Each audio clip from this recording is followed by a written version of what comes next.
नमस्कार साथियों, ज्योग्राफी की शॉर्ट नोट सीरीज है, उसके अंतर्गत आपका स्वागत है। ई और आरओ की अपने एग्जाम आने वाली है, उसके पॉइंट ऑफ व्यू से ये शॉर्ट नोट सीरीज काफ़ी बेहद महत्वपूर्ण सीरीज होने वाली है। तो आज का एक इंपॉर्टेंट टॉपिक है अपना राजस्थान के कृषि जलवायु प्रदेश, एग्रो क्लाइमेटिक रीजन, जिसमें से अक्सर एक क्वेश्चन पूछा जाता है। तो सबसे पहले तो अपन को ये पता होना चाहिए कि एग्रो क्लाइमेटिक रीजन होता क्या है। तो राजस्थान है उसको विभिन्न भूखंडों में बांट दिया इन्होंने, अलग अलग भूखंडों में बांट दिया, जहाँ की कृषि और जलवायु लगभग समान देखने को मिलती है। तो ऐसे यदि टोटल भूखंडों को देखें अपन तो 10 ऐसे कृषि जलवायु प्रदेश हैं, अलग अलग भागों में बांट दिया। तो टोटल राजस्थान के अंदर कृषि जलवायु प्रदेश हैं वो 10 हैं। इनका आधार क्या लिया, इसको विभाजन करने का क्या आधार लिया? इसके 3 आधार लिए गए हैं, जिसमें एक है तापमान, एक है फसल वितरण और एक है मृदा। तो तापमान, फसल वितरण और मृदा के आधार पर राजस्थान को 10 कृषि जलवायु प्रदेश है उसमें विभक्त किया गया है। अब इनका अलग अलग नामकरण दिया गया है। एक तो रोमन भाषा में दिया गया है, जैसे first A, first B, first C, second A, second B, third A, third B, fourth A, fourth B और फिफ्थ। टोटल 10 हो गए। इनके नाम भी उनकी क्लाइमेटिक कंडीशन है उसके आधार पर दिए गए हैं। तो अपन सबसे पहले देखते हैं फर्स्ट ए है उसके बारे में देखते हैं। तो फर्स्ट ए जो क्लाइमेटिक रीजन है, एग्रो क्लाइमेटिक रीजन है, उसके अंतर्गत जोधपुर और बाड़मेर 2 डिस्ट्रिक्ट शामिल किए जाते हैं। इसका नाम है शुष्क पश्चिमी मैदानी क्षेत्र। शुष्क मतलब यहाँ की जो क्लाइमेटिक कंडीशन है उसी के आधार पर इसका नामकरण दे दिया गया है। उसके बाद सेकंड देखते हैं फर्स्ट बी। फर्स्ट बी के अंदर किसको शामिल किया जाता है? उत्तर पश्चिमी सिंचित मैदानी क्षेत्र, जिसके अंदर हनुमानगढ़ और श्री गंगानगर 2 जिले शामिल किए जाते हैं। और उसके बाद थर्ड नंबर पे आता है फर्स्ट सी। फर्स्ट सी के अंदर शामिल किया जाता है अति शुष्क आंशिक सिंचित पश्चिमी मैदानी प्रदेश। अति शुष्क मतलब ये जो जैसलमेर वाला रीजन है बहुत ज्यादा शुष्क है, यहाँ पे थोड़ी बहुत सिंचाई की जाती है इंदिरा गांधी नहर की वजह से, तो बोलते हैं आंशिक सिंचित प्रदेश।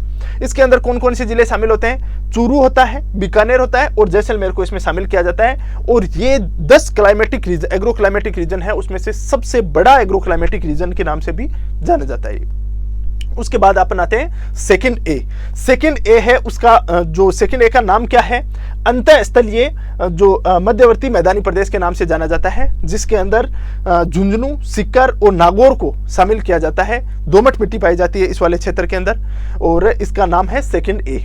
ठीक है। सेकंड बी के अंतर्गत कौन से शामिल किए जाते हैं? सेकंड बी के अंतर्गत आप देख सकते हो लूणी नदी का अंतर्वर्ती मैदानी क्षेत्र के नाम से जाना जाता है, जिसमें पाली, थोड़ा सा हिस्सा जोधपुर का, जालोर और सिरोही जिले हैं, उनको इसके अंतर्गत शामिल किया जाता है।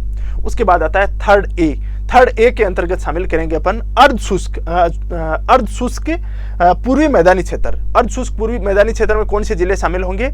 इसमें अपना अजमेर है, टोंक है, दौसा है और जयपुर। जयपुर के आसपास वाला रीजन है वो अर्ध शुष्क पूर्वी मैदानी प्रदेश के अंतर्गत शामिल किया जाता है। जलोढ़ मिट्टी यहाँ देखने को मिलती है। उसके बाद में आता है थर्ड बी। थर्ड बी का नाम क्या है? बाढ़ संभाव्य पूर्वी मैदानी क्षेत्र। बाढ़ संभाव्य पूर्वी मैदानी क्षेत्र है, जिसमें इसमें एक तो जलोढ़ दोमट मिट्टी यहाँ देखने को मिलती है। बाढ़ की संभावना यहाँ पे बनी रहती है। कौन कौन से जिले शामिल होते हैं इसके अंदर?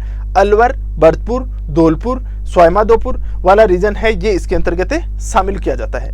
उसके बाद में आता है फोर्थ ए। फोर्थ ए है उसके अंदर कौन कौन से जिले शामिल होंगे?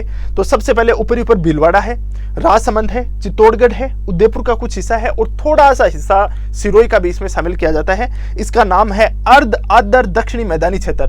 मतलब आर्द्रता पूर्ण रूप से नहीं पाई जाती है, थोड़ी आर्द्रता पाई जाती है मध्यम प्रकार की, तो अर्ध आर्द्र दक्षिणी मैदानी प्रदेश के नाम से ये जाना जाता है।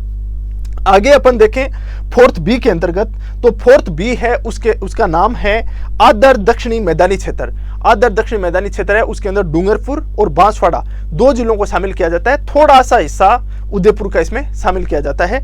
ये जितने भी कृषि जलवायु प्रदेश हैं उसमें सबसे छोटा कृषि जलवायु प्रदेश है। आप मैप के माध्यम से देखोगे तो भी आपको पता चल जाएगा सबसे छोटा कृषि जलवायु प्रदेश है।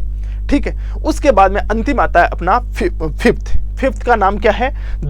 आर्द्र दक्षिणी पूर्वी मैदानी क्षेत्र, जिसमें कोटा, बूंदी, बारां, झालावाड़ जो हड़ौती वाला रीजन है उसको शामिल किया जाता है और थोड़ा सा हिस्सा स्वाईमाधोपुर का इसमें शामिल किया जाता है। तो अब आपको इसमें से क्वेश्चन पूछा जा सकता है, सबसे बड़ा कृषि जलवायु प्रदेश कौन सा है, सबसे छोटा कृषि जलवायु प्रदेश कौन सा है, नाम दे देगा और इसके अंतर्गत कौन कौन से जिले शामिल होते हैं ये पूछा जा सकता है। तो ये आपको पता होना चाहिए कौन सी इसके अंदर कृषि की जाती है।